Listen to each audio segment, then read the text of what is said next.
All right, let's just look at the facts. Lucinda does not have Kingsley Malta sewn up, because if she did, Damien wouldn't be spending so much time with Emily. Not that I consider M&A to be a real contender here. I do agree with you that Kingsley Malta is far from making a final decision. The problem is that Walsh and Worldwide could cancel each other out. Kingsley Malta could go someplace else entirely. But if Walsh and Worldwide join forces, we become unbeatable. Lucinda's not even going to consider this. I'm not so sure about that. I'm sure about that. Look, she may be willing to take a couple of turns with you on the dance floor or trade a few barbs, but that does not mean that she wants to work with you. And she hates my guts. Well, it's worth a shot. Every instinct that I have says we have to make an aggressive move, and I bet Lucinda's thinking the same thing. She doesn't want to work with us, of course not, but she's a pragmatist. She knows it's a winning combination. We bring Pat Kingsley's vote, plus our long-standing record.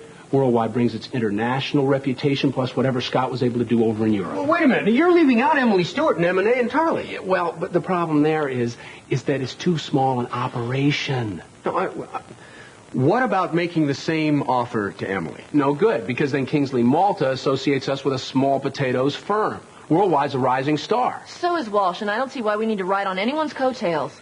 That's not the point. The point is we can't risk losing this one, Connor. There is a risk involved in everything, Kirk. You know that.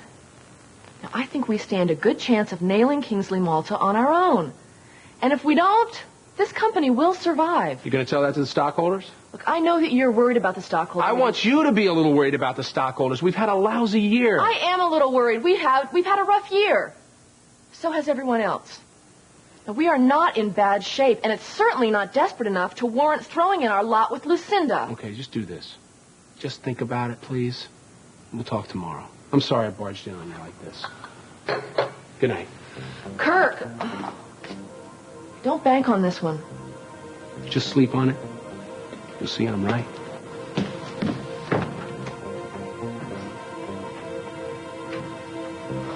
Well, we all have harebrained ideas from time to time. Oh, well, come on. Let's have a little reality check here, though. Lucinda? Kirk's a smart guy. He's going to see the flaws in this one before he does anything stupid. Hey. The office is closed.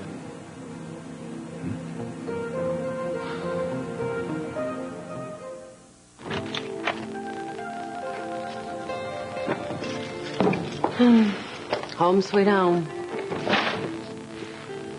Where do you want your souvenirs? Truthfully, back in Amalfi.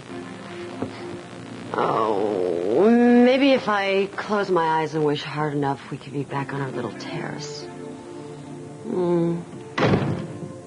Just imagining that incredible view we had of the sea. Will you settle for this?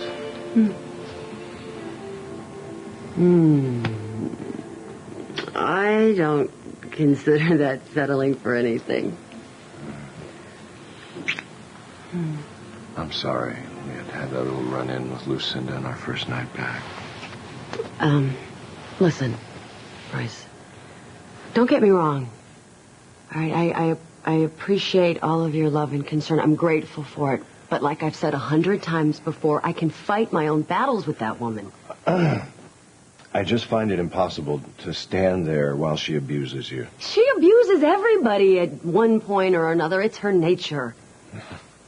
Yeah, well, she certainly does come by it naturally. What is it with you? You've got this thing about Lucinda. She just pushes my buttons, that's all. You just get so crazy around her sometimes. Let's forget about her, okay? Gladly. Now listen, I'm just gonna grab some fresh clothes from the bedroom and we're out of here, okay? Yeah, you see, if Graham was here, he could do all that for you. Oh. But if Graham were here, I would do this. Speaking of Graham, he's not back at your place, is he? No, it's just us snuggle bunnies. Really? So, we can make love wherever we want, right? As a matter of fact, I've already got a perfect spot in mind. Really? Really? And I can't believe that you talked me into going to the Mona Lisa tonight. It was nice to meet Damien. And he obviously holds all the power at Kingsley Malta. When I found out he was headed to Oakdale, I hightailed it home. Well, remind me to thank Damien for bringing you home. You know Lucinda's going to want a total recap on tonight's conversation. I know. You don't think she saw us sneak out, do you? Oh, sure. Yep, sure. Yep. Mm-hmm. Well, maybe not. She was pretty busy with Tricia Kingsley. And not to mention her dancing with Kirk. What's going on with those two? Oh, you know, same old, same old. Visits at the office, a little Flora, a little fauna. You'll see. Oh, but the big news is Steve Hennessy's out. No, that's not big news. That happened before I left. No, I mean he's out. Gone. I'm handling some of his accounts until Lucinda finds a replacement. Well, I thought he was going to stick around for a month. What happened? He walked. After blowing up Lucinda with a lot of bitterness and resentment. Most of it aimed at you. At me? Yeah. Said he was tired of playing second fiddle. Oh. Said that you received special favors. You're kidding me, right? No, I'm not. Lucinda, of course, tore him to shreds, and then came immediately to your defense. Said your position at Worldwide was based strictly on your business acumen and your intuitive ability. Ben said to him that never in a million years would he have such talent and said ability. Well, I must say I'm flattered. Though Lucinda has been a wonderful teacher. She's a very generous woman. Yes, she is. We worked late one night. A lot of fun.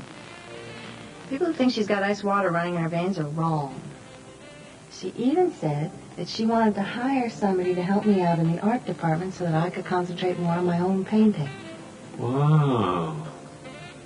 You know, she really can be two entirely different people. Let's just hope both of her understands why we left the Mona Lisa early. Well. Why did we leave the Mona Lisa early? You want to bet? 2-1? No. Even money? Just don't answer. All right, 5 Put the machine on. Hello? Oh, hi, Mrs. Walsh. Dear, wasn't that a stroke of luck that you should be having dinner, you and Scott, with Emily and Royce and our young Mr. Grimaldi? I want to hear every juicy detail. Well, golly, it's a little late. Oh, good grief, not now. I was thinking of tomorrow morning, around 8 o'clock, at my house. I'll give you breakfast. I'll be there. Okay. I called Scott's, and all I got was his machine, so if you should be in contact with him, would you ask him if he would please be at the breakfast meeting as well? I'll let him know.